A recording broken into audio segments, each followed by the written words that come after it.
Hello everyone, and welcome to the lecture on primary and foreign keys. So in this lecture, we're going to learn what primary keys are and what foreign keys are, and what they actually mean in a SQL database. We're going to see some brief examples of using them to create columns of tables, but we're going to go over the table creation methods in much more detail in the Create Table lecture that's coming up next. So in the previous lecture, we learned about different data types, and in this lecture, we're going to learn about primary keys and foreign keys, and those are two concepts we're going to need to get down before we actually check out the syntax of how to actually create tables in SQL. So don't worry too much about understanding the SQL text examples in this lecture. Worry more about just fundamentally understanding what a primary key is and what a foreign key is. And these are actually pretty simple concepts, so it should be pretty straightforward. So let's talk about keys and start off with a primary key. A primary key is a column or a group of columns that's used to identify a row uniquely in a table. You define primary keys through primary key constraints, and we'll talk about what a constraint is and how that it relates to a column when you're creating a table in more detail in the next lecture, but just understand that you have to declare some sort of constraint when you're actually creating the table.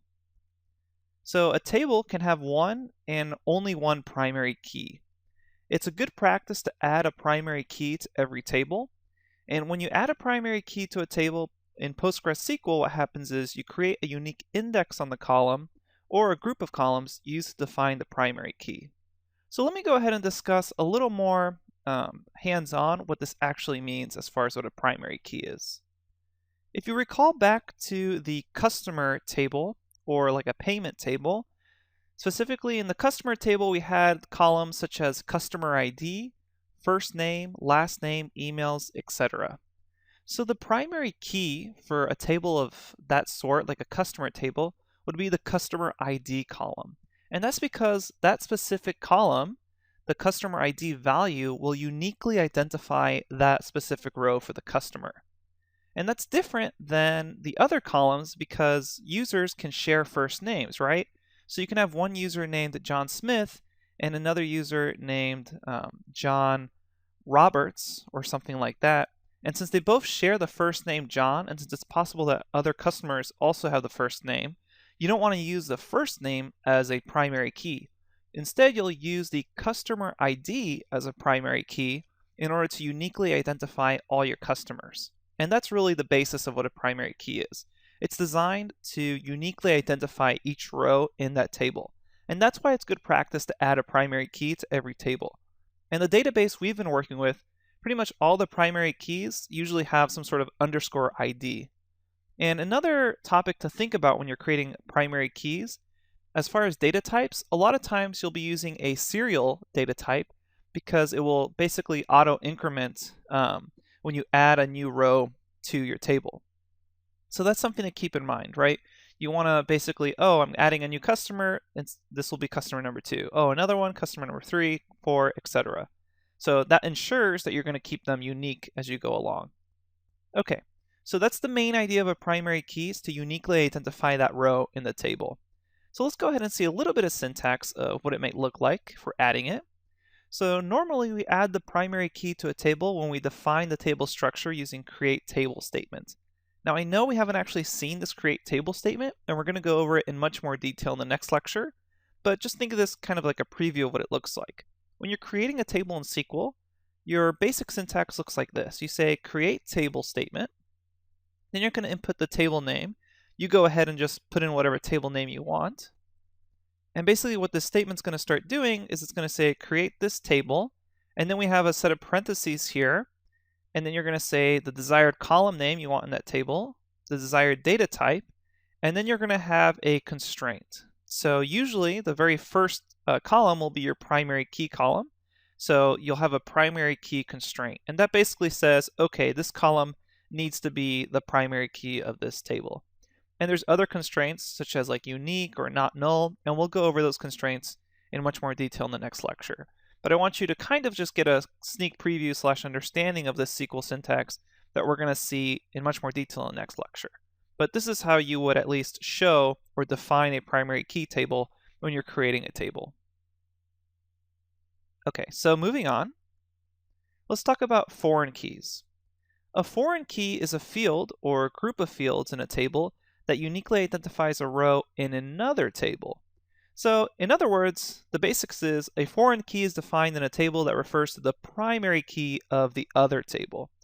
So what that means is just a foreign key is a field or a group of fields, so a column or a group of columns in one table that happens to be a primary key of another table.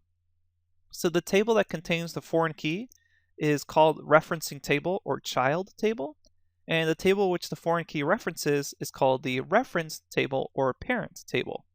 And a table can have multiple foreign keys depending on its relationships with other tables. So that basically makes sense because let's say we have a table such as the payment table where we have a payment ID. That would be the primary key of the payment table. So it uniquely identifies every single payment. But you may also have the customer ID in that same table, but you'll have many instances of the same customer making a unique purchase, right? So then that customer ID in the payment table is a foreign key because it's the primary key in the customer table. And that's basically it. So that foreign key is a primary key of another table. So it references another table or is a child of the other table. And that other table is the reference table or the parent table. So in PostgreSQL, you define a foreign key through a foreign key constraint. And I know we haven't actually gone over constraints really well here, but just keep that in mind. It's just to get you some vocabulary as you go to the next lecture. So this foreign key constraint indicates that values in a column or group of columns in the child table match with the values in a column or group of columns of the parent table. So we say that a foreign key constraint maintains referential integrity between child and parent tables. So it's good to have these references in place. Okay, so we know a foreign key is a field or a group of fields, so a column or a group of columns in a table that uniquely identifies a row in another table. So let's go ahead and explore this just quickly through a two-table example.